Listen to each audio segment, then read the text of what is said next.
నమస్తే. Welcome to great Andhra. మనతో పాటు ఉన్నారు senior cine and political analyst DR Maharshi గారు. నమస్తే సార్. నమస్తే అమ్మా. సార్, గతంలో ఒకసారి 'వాలా 1' వచ్చింది. అప్పుడు మౌత్ టాక్‌తో అది చాలా బావుంది చూడాలి అంటూ ఆ మలయాళం మూవీకి మంచి పేరు వచ్చింది. అది హిట్ అయిపోయింది, వెళ్ళిపోయింది. ఇప్పుడు 'వాలా 2'కి పెద్దగా ప్రమోషన్స్ అయితే తెలుగు స్టేట్స్‌లో ఏం కనిపించలేదు. అయినప్పటికీ బాగా అంటే జెన్‌జీ అయితే ఫుల్‌గా థియేటర్‌లో నిండిపోయారు. అండ్ సినిమాకి కూడా మంచి టాకే వచ్చేసింది ఆల్రెడీ. సో మీరు కూడా చూసారు కాబట్టి 'వాలా 2' నిజంగా ఎలా ఉంది? 'వాలా 2' ఒక ఎక్స్ట్రాడినరీ సినిమా. హుహు. అంటే రెగ్యులర్‌గా అట్లా సినిమాలు రావు. ఏమిటి యూత్ సినిమాలు అందరూ తీస్తున్నారు కదా! ఏం 'వాలా 2'లో ప్రత్యేకత ఏముంది అని అడగొచ్చు. ప్రత్యేకత ఉంది దాంట్లో. ఏమిటి ప్రత్యేకత అంటే, మీరు 'వాలా 1' థియేటర్‌లో రిలీజ్ కావాలంటే మన తెలుగులో, అది ఓటీటీలో తెలుగులో చాలామంది చూశారు. 'వాలా 1' ఏమిటంటే యూత్‌లో స్కూల్ డేసు వాళ్ళ మెయిన్ ఎంటర్‌టైనర్ అది. 'వాలా 2' ఏమిటంటే ఎంటర్టైన్మెంట్‌తో పాటు పిల్లలు సరిగ్గా చదువుకోకపోతే వాళ్ళకి ఆకాంక్షలు ఉంటాయి. నేను యూకే పోవాలి, నేను అమెరికా పోవాలి. మధ్యతరగతి పిల్లలు ఎంతోమంది అమెరికాకి, యూకేకి ఎంతోమంది వెళ్తున్నారు. వెళ్ళిన తర్వాత ఇక్కడ ఉన్నవాళ్ళు అనుకుంటుంటారు, అరే వాళ్ళు మావాడు లండన్‌లో ఉన్నాడురా, మావాడు న్యూయార్క్‌లో ఉన్నాడు, ఇట్లా అనుకుంటూ ఉంటారు. కానీ అక్కడ వాళ్ళు నిజంగా ఏమి ఇబ్బందులు ఫేస్ చేస్తున్నారు, వీళ్ళు అనుకున్నట్టుగానే వాళ్ళ జీవితం ఉందా అనేది సెకండ్ పార్ట్. 'వాలా 2' ఏమిటంటే 2 పార్ట్లుగా ఉంటుంది.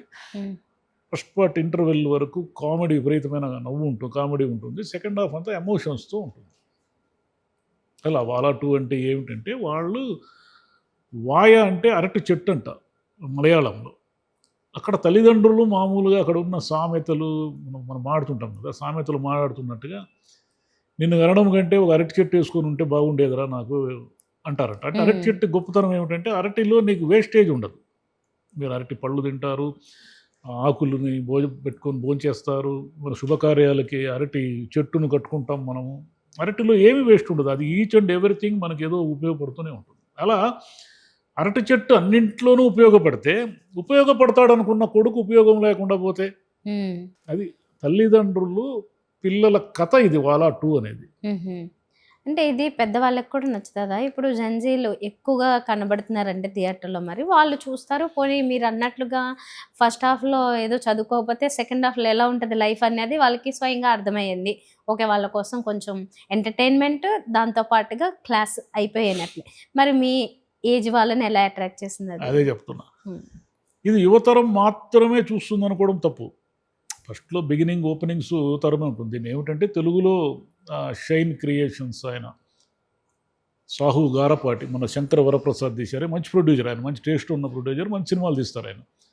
ఆయన తెలుగులో దీన్ని డబ్ చేశారు. ఇది యాక్చువల్గా 1 మంత్ బ్యాక్ వచ్చింది. 1 మంత్ బ్యాక్ వచ్చి అక్కడ ఒక 200 కోట్లు కలెక్షన్ చేసింది. 200 కోట్లు కలెక్షన్ చేస్తే దీన్ని తెలుగులో తెస్తే బాగుంటుంది అనుకొని తెలుగులో తీసుకొచ్చారు. మీరు చెప్పినట్టు నిన్న థియేటర్లో 80%, మోర్ దాన్ 80% పిల్లలే ఉన్నారు. ఇంత 18, 25, 30 ఏళ్ళలో పిల్లలంతా ఉన్నారు. వాళ్ళు తెగ ఎంజాయ్ చేస్తున్నారు.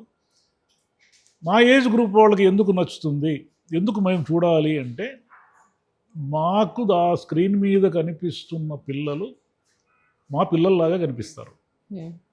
మధ్యతరగతి తల్లిదండ్రులు అందరి పిల్లలు ఆ స్క్రీన్ మీద కనిపిస్తున్న పిల్లల ప్రతిబింబాలు. ఇప్పుడు ఏమిటి 'వాలా 1'లో వాళ్ళు ఏం చెప్పారు, biopic of billions of brothers అనేదో చెప్పారు కదా. అంటే ఏమిటంటే దాని మొదట ఇంట్రడక్షనే ఏముంటుందంటే, 'వాలాలో' అయ్యా బాగా చదువుకొని పైకి పోయే వాళ్ళు ఉంటారు, చదువుకోని వాళ్ళు ఉంటారు. ఏమి చదువుకుంటున్నామో, ఎందుకు చదువుకుంటున్నామో, చదువుకొని ఏం చేయాలో తెలియని బ్యాచ్ ఒకటి ఉంటుంది, వాళ్ళే ఎక్కువ ఉంటారు, వాళ్ళ కథ ఇది అంటారు. అంటే ఏమిటంటే పిల్లలు ఏం చదవాలో, ఏం కావాలో తల్లిదండ్రులే నిర్దేశిస్తూ పిల్లలకు సంబంధించిన వాళ్ళ అభిప్రాయాలు, అభిరుచులు వాడికేం తెలుసు, వాడి మొహం ఇంజనీరింగ్ చదువుకుంటే పైకి వస్తాడు, కంప్యూటర్ సైన్స్ చదువుకుంటే పైకి వస్తాడు, డాక్టర్ కావాలరా నువ్వు ఏమనుకుంటున్నావు అంటూ ఉంటారు తల్లిదండ్రులు. నువ్వు అంతే అయిపోయినా వాడికి అంత ఐక్యూ ఉండాలి, వాడు అంత చదువుకోవాలి, వాడు చెయ్యాలి కదా. అందుకని వాడు బలవంతంగా వాడు ఏదో ఒక చదువులో ఇరుక్కోవడము, అక్కడ ఏం చేయాలో తెలియక మామూలుగానే కాలేజీల్లో ఇవి లవ్ ట్రాక్లు, బ్రేకప్లు, ఫైట్స్, చిన్న చితక డ్రగ్స్, సిగరెట్లు, బీర్ బాటిళ్ళు ఇవన్నీ కామన్గా నడుస్తున్నారు కదా. అంటే పేరెంటింగ్ అంటే తల్లిదండ్రులకి తమ పిల్లలు ఏం చేస్తున్నారు, ఊరికే ఏదో మేము కాలేజీలో చేర్పించేసాము, డబ్బులు కట్టాము, ఫీజులు కట్టేసాము, ఇంకా వాడు చదువుకునేస్తాడు అనుకుంటే చదువుకుంటారు వాళ్ళు.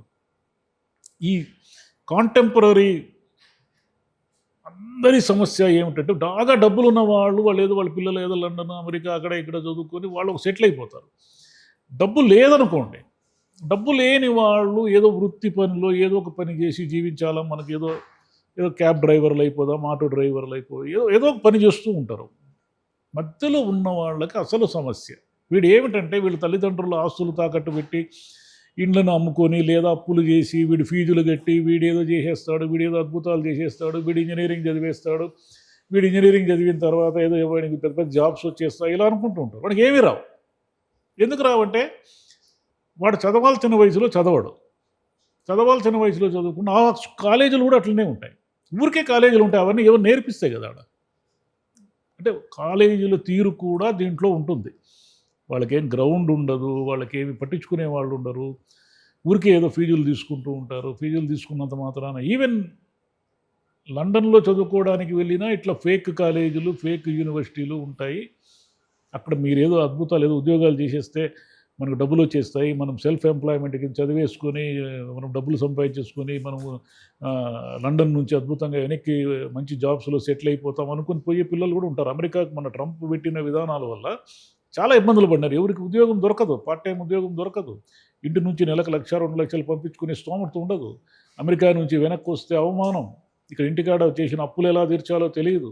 ఈ స్ట్రగుల్లో పిల్లలు చాలా సతమతం అవుతున్నారు. ఇవన్నీ కూడా మనకి ఏదో ఒక రూపంలో వాలాటులో రిఫ్లెక్ట్ అవుతాయి స్క్రీన్ మీద. ఈ కథని బరువుగా చెప్తారంటే బరువుగా ఏం చెప్పరు, చాలా కామెడీ చాలా లైటర్ వేలో చెప్తూ ఉంటారు కథని, రకరకాల ట్విస్ట్. అంటే ఇంట్లో కథ ఏముందంటే కథ ఏమీ లేదు, దాంట్లో సన్నివేశాలు వస్తూ ఉంటాయి. నిజానికి ఈ కథ ఏముందంటే ఒక 4 స్నేహితుల కథ. ఈ 4 స్నేహితులు వాళ్ళ అసలు పేర్లే సినిమా పేర్లు కూడా, అయ్యర్ అని వినాయక్ అని ఇలా పేర్లు ఉంటారు. 4 ప్రాణ స్నేహితులు, 4 ఒకరి కోసం ఒకరు ఏమైనా చేస్తారు. మళ్ళీ వాళ్ళు ఆ లవ్ ట్రాక్లు ఏవో ఉంటాయి, లవ్ బ్రేకప్లు ఉంటాయి. వీళ్ళు ఏదో ఒకనొక ఎమోషనల్లో కాలేజీలో కొట్టుకుంటారు, పోలీస్ స్టేషన్లో పాలవుతారు, డ్రగ్ ఇన్వాల్వ్మెంట్ ఉంటుంది. లేదురా మనం ఈ దేశంలో ఉండలేము, నేను లండన్ వెళ్ళిపోతాను, ఒకడు దుబాయ్ వెళ్ళిపోతాను, ఇంకోటి ఉంటాడు. అక్కడ ఉన్నటువంటి పరిస్థితులు ఏమిటి, నువ్వు దుబాయ్లో పోయినట్టు మరి ఇక్కడ నుంచి చూసేవాడు దుబాయ్ నుంచి డబ్బులు వచ్చేస్తాయి అనుకుంటారు. ఆ దుబాయ్ ఎండలకి ఏం పని చేయాలి, వాడు ఏం చేస్తున్నాడు, ఇలా చాలా వేరియేషన్స్ ఉంటాయి సినిమాలో. ఇవన్నీ కూడా ఏమిటంటే తల్లిదండ్రులకు, మధ్యతరగతి తల్లిదండ్రులకు, ఎక్కువ మంది మధ్యతరగతి తల్లిదండ్రులే కదా ఉంటారు, వీళ్ళకి తమ పిల్లలు కనిపిస్తూ ఉంటారు స్క్రీన్ మీద. యూత్కి ఏదో ఒక దశలో తామే కనిపిస్తూ ఉంటారు. అంటే తాము చేసిన అల్లర్లు, కాలేజీలో తాము చేసిన ఇవి రకరకాలు ఉంటాయి కదా, ఇవన్నీ కనిపిస్తూ ఉంటాయి. ఇదంతా కూడా రైటర్ గొప్పతనం. రైటర్ ఏమిటంటే 2 గంటల 40 నిమిషాల సినిమాని అద్భుతంగా రాశాడు అతను. విపిన్ దాస్ అని చాలా ఫేమస్ అతను. తర్వాత ఈ కొత్త డైరెక్టర్ అతను. ఎక్కడా కూడా కొత్త డైరెక్టర్ వాళ్ళు అందరూ సోషల్ ప్లాట్ఫారమ్స్ నుంచి వచ్చిన నటులు. అంటే రీల్స్ యూట్యూబ్లో ఉంటారే, మనకు కూడా చాలామంది ఉంటారు, వాళ్ళనే సెలెక్ట్ చేసుకున్నారు. వాళ్ళు ఎవరు ఇంతకుముందు ప్రీవియస్ అనుభవం ఉన్న మంచి గొప్ప నటులేం కాదు. వాళ్ళు వచ్చారా, అలా వచ్చారు, అది నటనా కాదు అన్నంత సహజంగా చేసి స్క్రీన్ మీద రాత్రి కూడా వచ్చారు, ఆ థియేటర్కి ఆ పిల్లలు వచ్చారు, అట్లా యాక్ట్ చేసిన పిల్లలు వచ్చారు. ఎంత సహజంగా ఉంది సినిమా. మనం ఏదో మలయాళం వాళ్ళు తీస్తే మనం పొగిడేస్తున్నాం అంటారు. ఎందుకు మలయాళం వాళ్ళు తీస్తే ఎందుకు పొగడకూడదు చెప్పండి? మీరు ఎక్కడ తీస్తున్నారు మంచి సినిమాలు? తెలుగు వాళ్ళని ఎందుకు మనం తెలుగులో గొప్ప డైరెక్టర్లు ఉన్నారు, తెలుగులో గొప్ప కథకులు ఉన్నారు, తెలుగులో గొప్ప నిర్మాతలు ఉన్నారు, అందరూ ఉన్నారు కదా. మీరు ఎందుకు ఇంకా ఫార్ములాను పట్టుకొని వెంటబడి మలయాళం వాళ్ళు హిట్ తీస్తే మలయాళాన్ని చూస్తారు, మన తెలుగులో చూడరు అంటారు. తెలుగులో ఎందుకు చూడరు? మీరు ముందు నేల మీద ఉండండి. మీరు కారు తీస్తే కారు, ప్రయాణం చేస్తే విమానంలో తిరిగితే మీకు ఒక మధ్యతరగతి తండ్రి తన కొడుకుని చదివించడానికి అప్పులు ఎలా చేస్తాడో మీకు ఎలా తెలుస్తుంది? ఒక ఆర్టీసీ బస్సులో ప్రయాణించేవాడు పెయిన్ మీకు ఎలా తెలుస్తుంది? ఒక ఆటో డ్రైవర్ జీవితాన్ని ఎలా నెట్టుతున్నాడో మీకు ఎలా తెలుస్తుంది?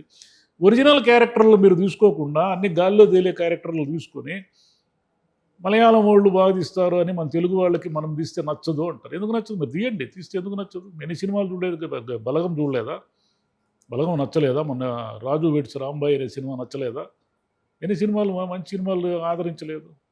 మీరు శుక్రవారం వచ్చి ఆదివారం పోయి సినిమాలు తీస్తే ఏం చేసేది?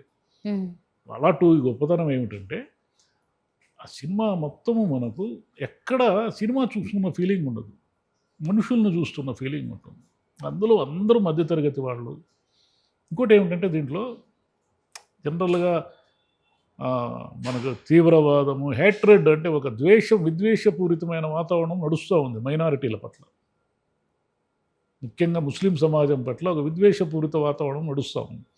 దీంట్లో ముస్లిం, క్రిస్టియన్, హిందూ పిల్లలు ప్రాణ స్నేహితులుగా ఉంటూ ఆ కేరళలో ఆ సమాజం సాధ్యమవుతుందేమో. వాళ్ళు ఎక్కడ మతం అనే ప్రస్తావనే రాదు. మతము నువ్వు, ఆ మతము నేను, ఈ మతం అనే క్వశ్చనే లేదు. చాలా సహజంగా నడుస్తుంది కథ. ఇది ఒక ఆశాకిరణం.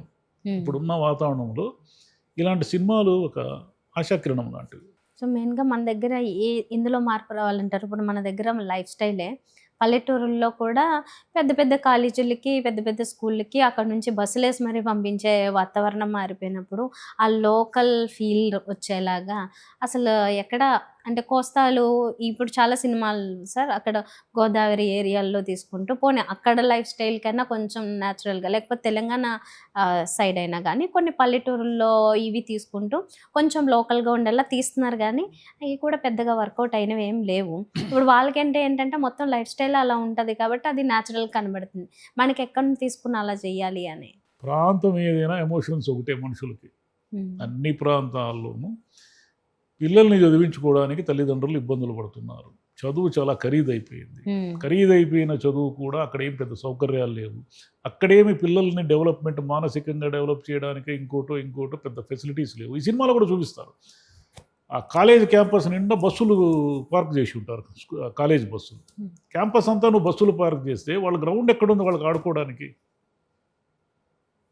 అవన్నీ చాలా క్వశ్చన్స్ ఉంటాయి ఈ సినిమాలో. అంటే కామెడీగా ఉంటాయి, కానీ జనం ఎంజాయ్ చేస్తారు. థియేటర్లో కరెంటు లేనప్పుడు పోలీసు వాళ్ళు రావడం, అది మంచి 5-10 నిమిషాలు హిలేరియస్ కామెడీ సీన్ ఉంది. అలాగే యూకేలో ఆ పిల్లలు పడుతున్న బాధలు చూసినప్పుడు చాలాసార్లు మనకు తెలియకుండానే కళ్ళల్లో నీళ్ళు వస్తుంటాయి. అంత బాగా తీశాడు, ఆ ఎమోషన్ బాగా తీశాడు అతను. ప్రాంతం ఏదైనా ఎమోషన్లో ఒకటే. మనం దాన్ని పట్టుకోవడంలో ఎక్కడో మిస్ అవుతున్నాం. కమర్షియల్ ఫార్మేట్తోనే ఆలోచిస్తూ వాళ్ళు ఏం చేశారు, 5 కోట్లతో 8 కోట్లతో సినిమా తీసి 200 కోట్లు సంపాదిస్తున్నారు. ప్రపంచమంతా డబ్బింగ్ రేట్లో అమ్ముకుంటున్నారు. ఓటీటీల్లో ఎక్కడ చూసినా అన్ని భాషల్లోకి ట్రాన్స్లేట్ అవుతుంది. నువ్వు డబ్బు ఎంత తీస్తావు అనేది కాదు, నీ దగ్గర ఎంత సిన్సియారిటీ, ఎంత నిజాయితీ ఉందనేది ఇక్కడికి వచ్చింది. ఓకే, మొత్తానికి వాళ్ళ 2 వచ్చింది. మరి వాళ్ళ 3కి స్కోప్ ఉందా? ఏమో 3 గురించి మనకు ఎందుకు ఆలోచన. వాళ్ళ 2 అనేది అందరూ చూడాల్సిన సినిమా, పెద్దవాళ్ళు, చిన్నవాళ్ళు. ఎందుకు చూడాలంటే ఇట్లా సినిమాలు చాలా అరుదుగా వస్తాయి, చూడదగిన సినిమాలు. Okay, thank you sir. Thank you.